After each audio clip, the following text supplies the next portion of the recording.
All right, let's try to keep this one brief. We're going to talk about Apple. We're going to talk about Coinbase. We're going to talk about Dogecoin. What do those things have in common? I don't know, but I'm about to make a video about it.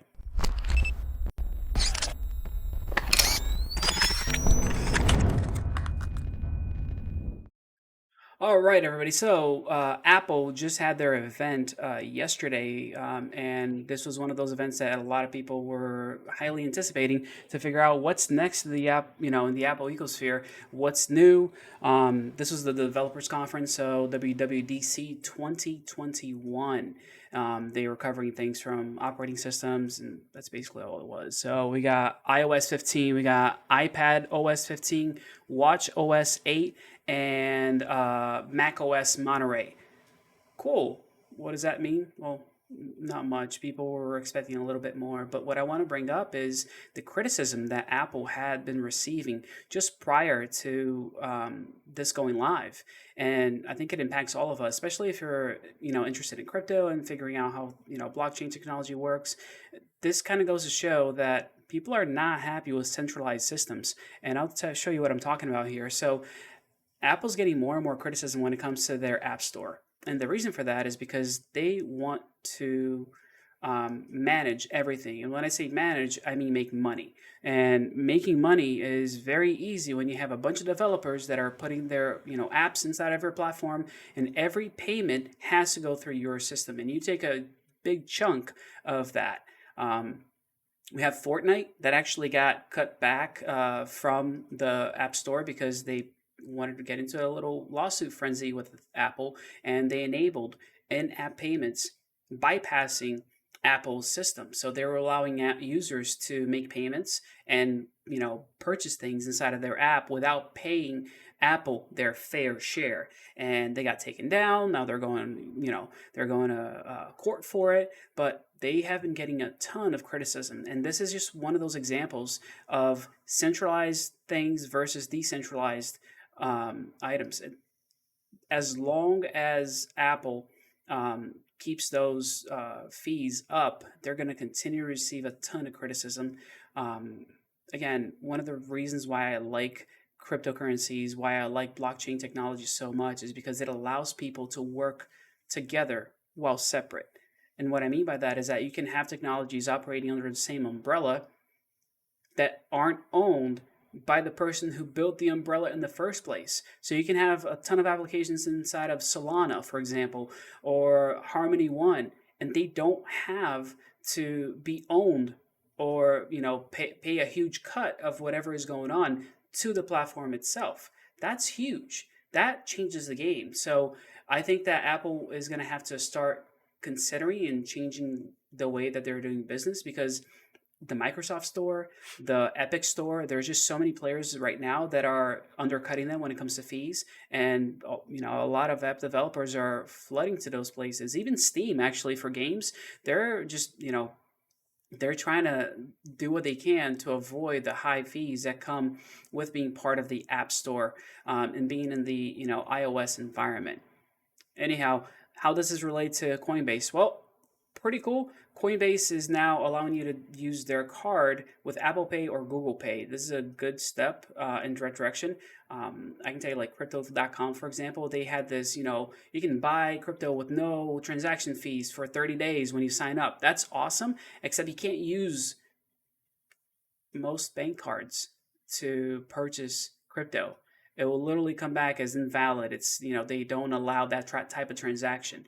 It's too risky, or whatever they are calling it. I know, I tried a few of them just to see how it would work. So I went through Chase, Citi, what else? Capital One, Bank of America. I've tried a lot of them, and none of them would allow the transactions to take place because they don't want you buying or selling crypto, and it being linked to those institutions. Those institutions are trying to prevent you from getting into crypto. So having the Coinbase card, inside of the Apple Pay and the Google Pay platform is a great step in the right direction. And while I'm talking about Coinbase, I want to cover a couple of more things. So everybody knows Coinbase. You can get free Bitcoin when you sign up. I'll put my link down below so that you can sign up for this. But Coinbase has had its interesting ups and downs. So if I pull this up here, here's Coin. They are, publicly trading now. They're a publicly traded company. So take a look at this. We are now sitting at $220 for the Coinbase stock. Yeah, if we zoom out, yeah, it was at 330 and it just dropped down to 220. And we can go into a few of the reasons why that is, and I don't think it's going to stay at the 220 mark. I do have much higher hopes for this, especially with the amount of money they're pouring into advertisement now. I do think that this is going to take off. Not immediately, and it will be a gradual growth, but they're being smart and they're taking advantage of the markets now. They're making sure that they're doing the right things so that they can have a good impact on the system later on. That's what they're focused on. So remember, 220, right? So let me go over here and let me pull this person. So this is Andrei Jikh. I like him a lot. Super personable. He can do magic, like magic, real magic. It blows your mind.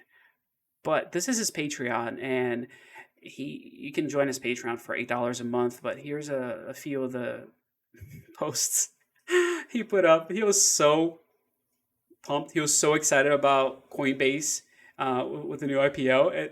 He bought $50,000 at 390, and this is April 14th at 10:30 roughly.